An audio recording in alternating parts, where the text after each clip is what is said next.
오늘은 풍성한 복음, 풍성한 삶이라는 제목으로 말씀 증거하겠습니다. 지난 12주 동안 우리는 풍성한 복음이라는 주제로 연속적으로 말씀을 살펴왔는데요. 오늘은 마지막 시간입니다. 그래서 마지막 시간이니만큼 저는 여러분들이 이 복음에 대해서, 풍성함에 대해서 좀 많이 흡수하시고 깨달으셨기를 간절히 바라는데, 지난 내용들을 요약하고 최종 권면을 드리는 것으로 말씀을 마무리하고자 합니다. 우리는 고린도 후서 5장 17절에서 출발하였더랬습니다. 자막이 준비되었을 텐데요. 함께 한번 읽어봅시다. 시작. 그런즉 누구든지 그리스도 안에 있으면 새로운 피조물이라. 이전 것은 지나갔으니 보라 새 것이 되었도다. 아멘. 구원은 무엇이냐? 하나님께서 그리스도 안에서 우리를 새롭게 창조하신 사건을 가리켜 구원이라고 합니다. 그리스도 안에서 이루어진 새 창조가 구원이다라는 말은 두 가지 중요한 의미가 있습니다. 첫째는 하나님이 창조주시다라는 거죠. 하나님은 우주 만물을 창조하신 만유의 주인이실 뿐만 아니라 누구의 주인이십니까? 바로 나 자신의 주인입니다. 나는 예수는 믿지만 내 삶의 주인으로 영접하는 것은 아직 고려 중이야 라고 말한다면 그 사람은 그리스도인이 아닌 것입니다. 내 삶의 주인이고 우주 만물의 주인이심을 믿는 자들이 그리스도인입니다. 두 번째로 생각해 봐야 될 것은 왜 새 창조가 필요했는가라는 거죠. 그냥 좀 고치고 수정하고 보완해서는 문제가 해결될 수 없었기 때문에 새 창조가 필요했던 겁니다. 성경은 우리가 죄와 허물로 죽었다라고 말했죠. 하나님과 단절되어 있었습니다. 그렇기 때문에 뭘 좀 수정한다고 관계가 회복될 수 없는 거예요. 그래서 그 죄 문제 해결하기 위해서 우리 주님께서 우리 모두의 죄를 대신 짊어지시고 십자가에서 대신 죽으셨습니다. 그것이 십자가 대속의 은혜 아닙니까? 그 은혜를 믿고 깨닫게 된 사람은 주님을 내 삶의 주인으로 모시고 살아가게 되는 겁니다. 완전한 삶은 아니지만 그래도 내가 어떻게 하면 주님을 기쁘시게 할까? 예전에는 내가 기쁘면 그만이었는데 내 욕심을 쫓아 살았다면 이제는 욕심으로부터 완전히 해방된 것은 아니나 어떻게 하면 내가 주께 순종할 수 있을까? 어떻게 하면 내가 하나님께 기쁨이 될 수 있을까? 그것들을 고민하고 하나님의 은혜를 구하는 사람으로 변화가 일어나게 된 겁니다. 나 같은 죄인을 하나님의 은혜로 십자가 대속의 사랑으로 안아주신 그 하나님을 기억하면서 우리 모두가 주님 한 분만으로 충분합니다. 날마다 고백하는 참 믿음의 길을 걸어갈 수 있기를 주님의 이름으로 축복합니다. 네 가지 영역에서 중요한 변화가 일어났다 말씀드렸습니다. 요약해드리고 있으니까 여러분 잘 따라오시면 좋겠어요. 첫 번째는 하나님과의 관계, 그 하나님과의 관계에 분명한 변화가 일어났습니다. 이제 우리는 더 이상 진노의 자식이 아닙니다.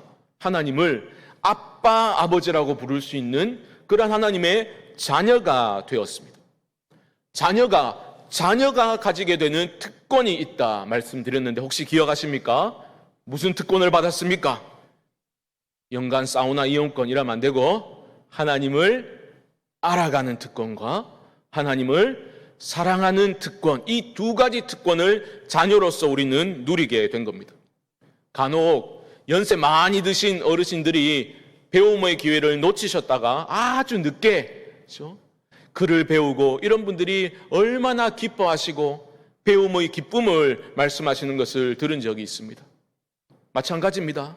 우리가 자녀로서 진노의 자녀요 원수였는데 이제 그리스도 안에서 새롭게 창조되고 하나님의 자녀가 되었잖아요. 그러니까 그 아버지 하나님을 날마다 새롭게 조금씩 알아간다는 것이 얼마나 우리에게 큰 기쁨이요 특권인지 모르는 겁니다. 저는 직업이라 해야 될지 모르겠으나 목사이니까 말씀을 그래도 가까이 하지요. 그런데 말씀을 묵상하고 그 가운데 하나님을 조금씩 알아가는 게 얼마나 기쁜지 몰라요. 신학 서적을 읽고 신앙 서적을 읽으면서 그리스도의 사랑이 이런 것이구나, 하나님의 선하심이 이런 것이구나 조금씩 알아갈 때마다 그 마음에 얼마나 기쁨이 임하는지 모릅니다. 그것은 단순한 지적 희열이 아닐 것입니다. 생명과 복의 근원이신 하나님을 조금씩 알아가고 그 사랑을 정말 모기 눈곱만큼이라도 깨닫게 된다면 놀라운 기쁨과 평안이 내면에 임하게 되는 것을 경험하게 됩니다. 어느 시인이 그런 말 했지 않습니까? 두 일의 강아지만큼만 눈을 뜨고 보니 이 세상에 신비가 아닌 것이 없더라 그랬잖아요. 우리의 믿음의 눈은 어느 정도 열려 있습니까? 우리 모든 성도님들이 그리스도를 아는 지식에서 조금씩 자라가고 내가 여호와를 알자, 힘써 여호와를 알자, 하나님 알기를 원하고 하나님을 추구하는 열망이 우리 안에 더 커져갈 수 있게 되기를 주님의 이름으로 축복합니다. 그 주님을 알게 되면 어떻게 됩니까? 주님을 더 사랑하는 자리로 내려가게 되는 겁니다. 아이고, 내 직분이 이런데 사람들 보니까 섬겨야지, 사랑해야지, 이런 게 아니에요. 주님을 알아가면 알아갈수록 어떻게 됩니까? 섬김이 기쁨이 되는 거예요. 그 귀한 찬양의 가사처럼 주 내 맘에 오신 후에 날 주관하시네. 주께 내 맘 드린 후에 더욱 섬길수록 더 귀한 주님. 주님을 알아가면 알아갈수록, 섬기면 섬길수록 주님을 더 사랑하고 더 귀하신 주님을 만나게 되는 거죠. 사랑하는 성도 여러분, 우리가 예수님을 믿고 그리스도를 따른다라는 것이 짐스러운 의무가 아니라 그야말로 특권이라는 것을 우리가 믿음으로 받아들이고 그것을 누리며 살아갈 수 있게 되기를 또한 주님의 이름으로 축복합니다. 아이고, 교회에서 하라는 일이 왜 이래 많아? 이러시면 안 돼요. 뭐 또 이제 밥을 먹는다고 이제 밥 해야 된다, 머리 아프다, 이러시면 안 돼요. 주님이 우리에게 주신 은혜가 있잖아요.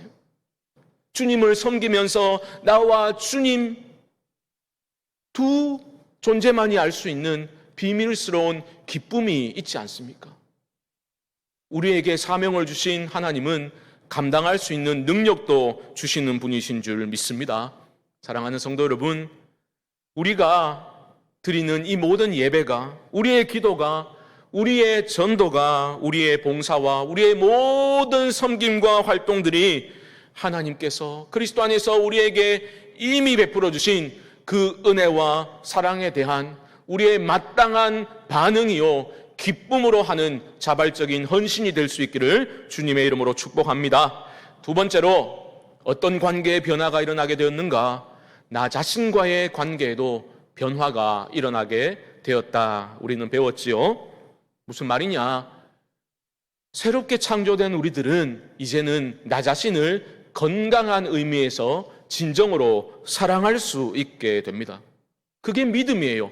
하나님이 나를 귀하다 여겨주셨으니 내가 귀한 존재가 된 줄을 믿어야 합니다. 그게 믿음이에요. 하나님이 특별히 그리스도 안에서 나에게 행하신 일들을 긍정하고 받아들이는 것이 믿음의 본질입니다. 현실의 내 모습은 여전히 허물투성이죠. 나도 내 마음에 참 들지 않을 때가 있지 않습니까? 그럼에도 불구하고 하나님은 나를 바라보실 때 그리스도의 십자가를 통해서만 나를 바라보신다라는 것을 믿음으로 받아들이고 믿음으로 선포하면서 이 부족한 나를 하나님이 그리스도 안에서 안으셨다라는 믿음을 가지고 건강하게 자기 자신을 용납하고 사랑해야 하는 거예요. 예수를 믿는다고 하면서도 자기를 혐오하고 그렇게 학대하는 것은 믿음이 없는 것입니다. 십자가를 욕되게 하는 것입니다. 그것은 겸손이 아니라 불신앙인 것이죠. 하나님이 그리스도 안에서 이것을 새롭게 우리를 창조하셨는데 내가 그것을 인정하지 못하고 자신을 부인하고 부정적인 의미에서 부인하고 혐오에 빠져 살 수는 없는 것입니다. 하나님은 우리를 그냥 내버려 두시지 않으시죠. 그게 은혜예요. 하나님의 은혜라는 것은 우리를 그냥 내버려 두시지 않는다라는 사실에 있습니다. 성령님이 내 안에서 끊임없이 우리가 어떤 존재인지를 깨닫도록 하시죠. 그리스도께서 우리를 얼마만큼 사랑하셨는지를 성령께서 내 안에서 깨닫게 하시고 감동시키시는 겁니다. 그것이 하나님께서 우리에게 베푸시는 고기를 모르시는 하나님의 은혜가 우리 안에서 하는 일이다라는 겁니다. 여러분, 그리스도인의 자기 사랑은 단순한 이론이 아니에요. 우리가 경험하고 있지 않습니까? 내 안에는 싸움이 있지요. 육신의 욕심과 성령의 욕심이 끊임없이 내 안에서 싸우고 있지만 어떻게 해야 되겠습니까? 우리는 내 안에 계신 성령님, 내 안에 계신다 정도가 아니라 성령의 충만함을 구하며 나아가야 되겠죠. 하나님으로 배부르고 성령으로 충만할 때 우리도 하나님이 기뻐하시는 것들을 기뻐하게 되고 하나님이 싫어하시는 것들은 나도 싫어하게 되는 쪽으로 나의 삶이 그쪽으로 기울어지게 되는 것을, 기쁨으로 또한 순종하게 되는 것을 여러분 경험하게 되실 겁니다. 하지만 반대도 있어요. 성령이 내 안에 계시지만 내가 끊임없이 육신의 욕심에 굴복하고 성령의 음성을 외면하고 거부하게 되면 성령이 내 안에 계시지만 어떻게 됩니까? 탄식하시고 근심하시고 성령의 소멸 상태까지 갈 수 있는 거죠. 성령이 사라진다는 것이 아니라 깊은 침묵 가운데 들어가게 된다라는 의미입니다.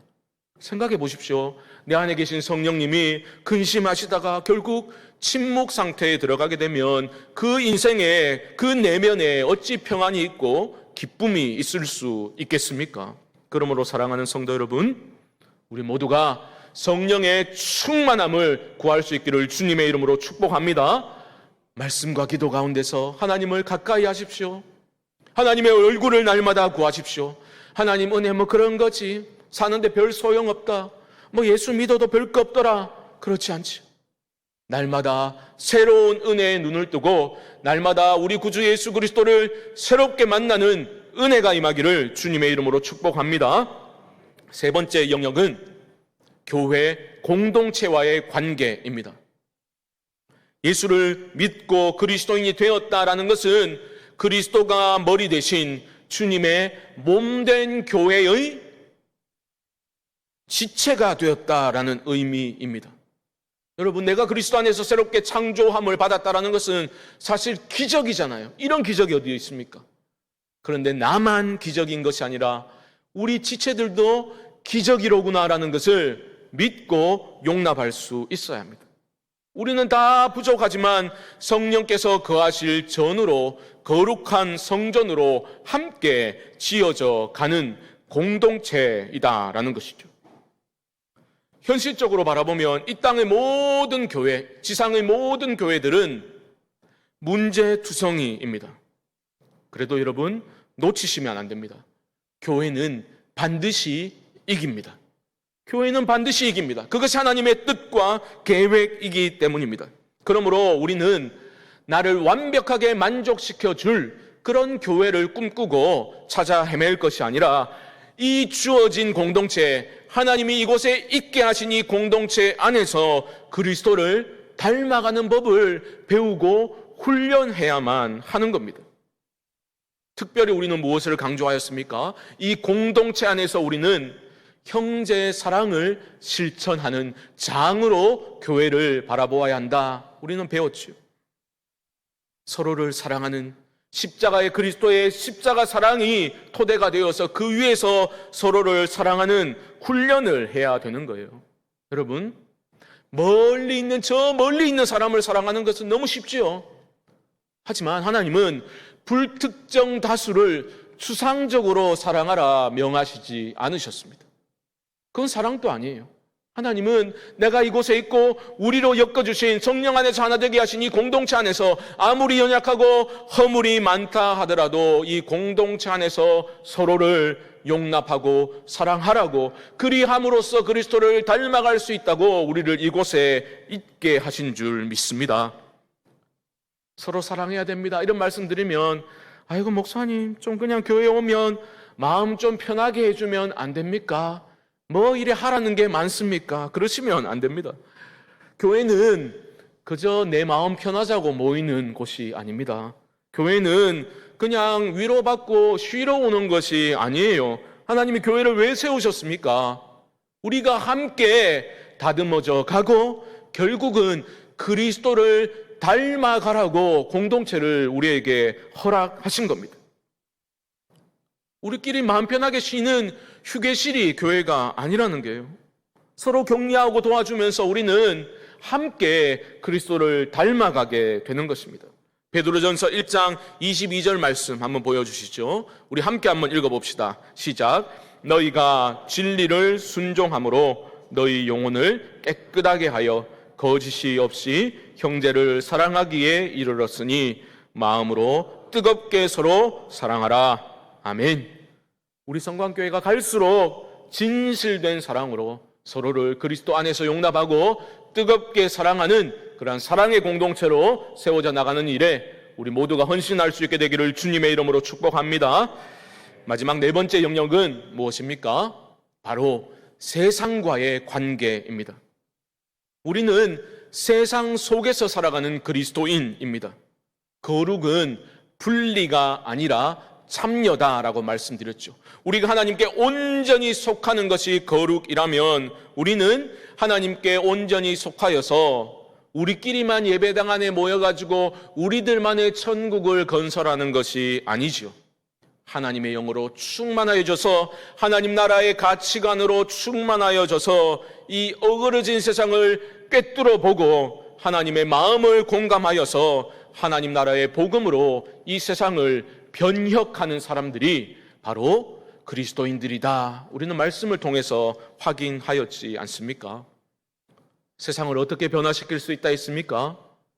내가 그리스도를 보배로 믿고 여겨야 합니다. 하나님 나라의 가치관으로 내 마음이 채워져야 됩니다.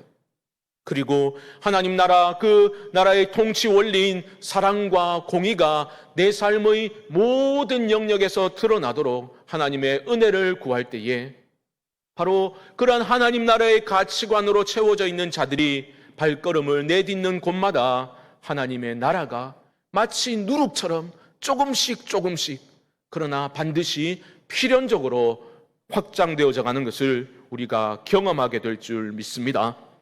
이 네 가지 영역을 여러분 잊지 마셔요.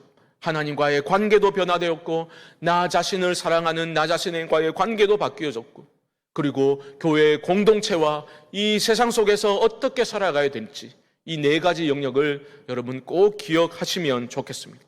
어느 한 곳으로 치우치시면 안 돼요.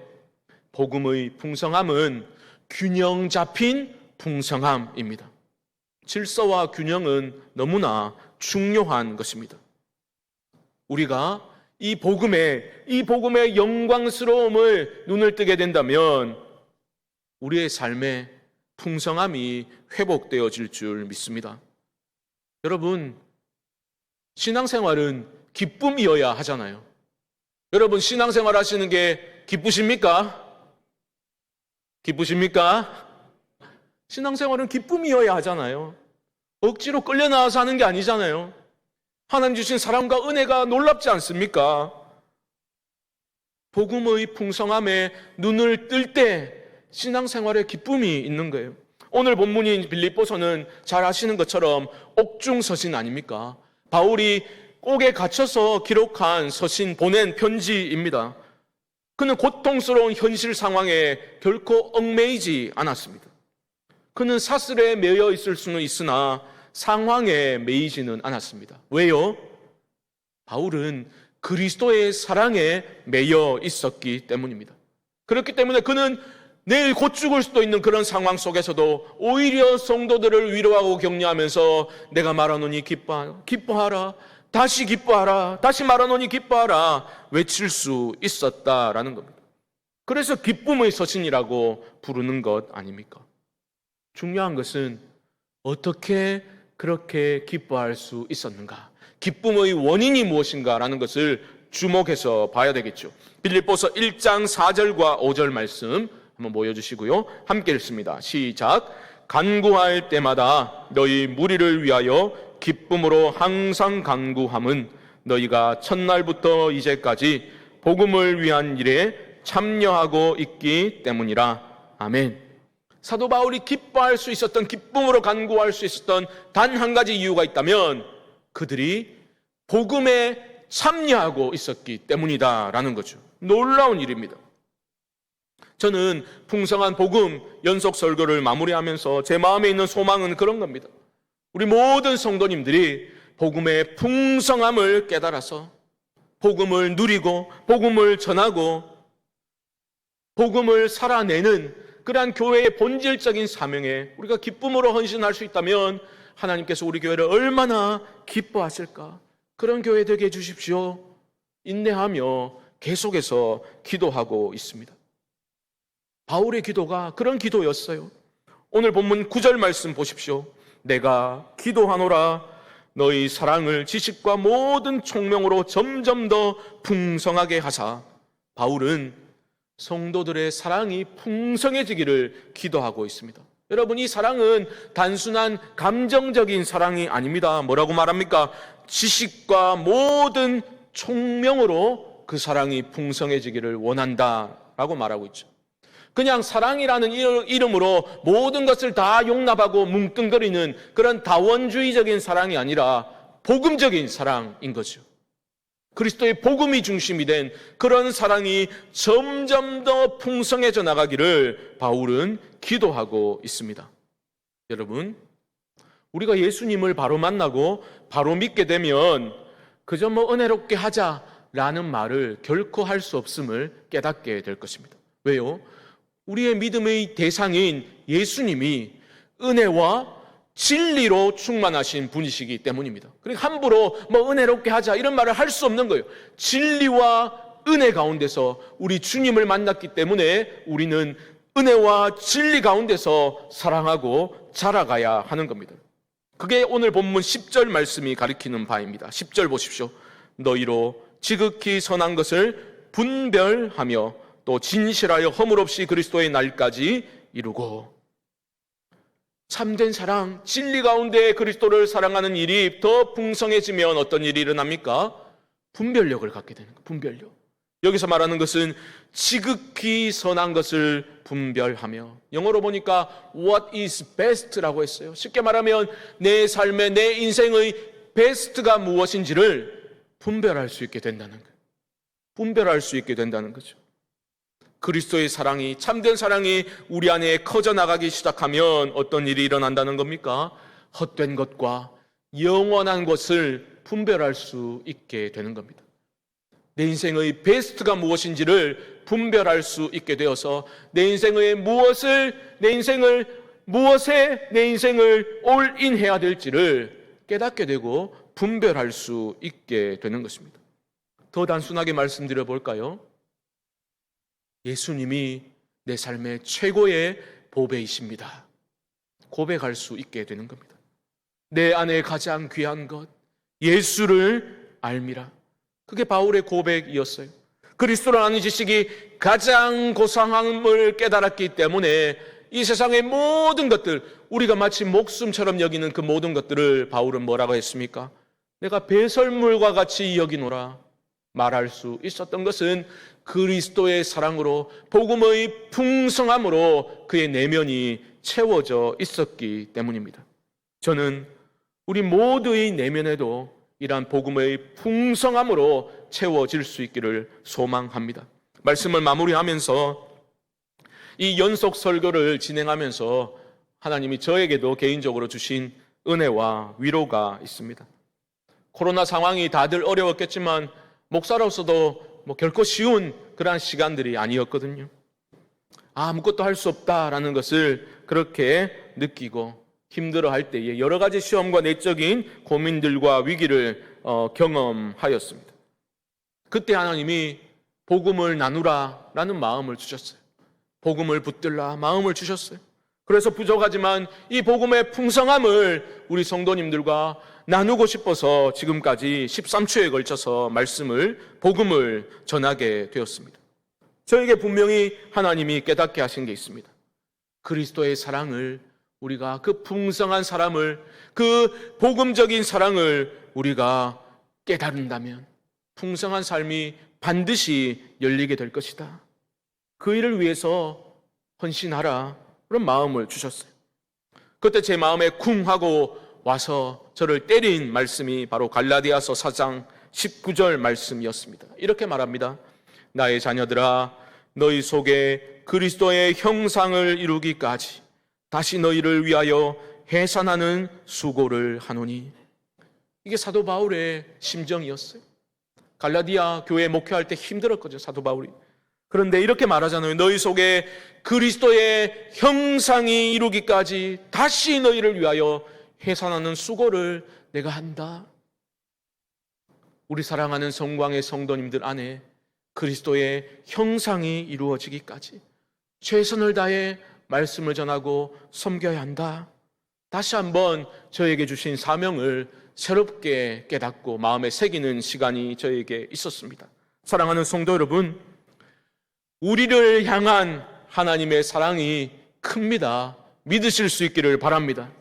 여러분, 그 은혜를 놓치지 마시기 바랍니다. 우리 모두가 그 은혜에 눈을 뜨고 풍성한 복음에 눈을 떠서 참으로 풍성한 삶이 여러분 앞에 활짝 열리게 되기를 주님의 이름으로 간절히 축원드립니다.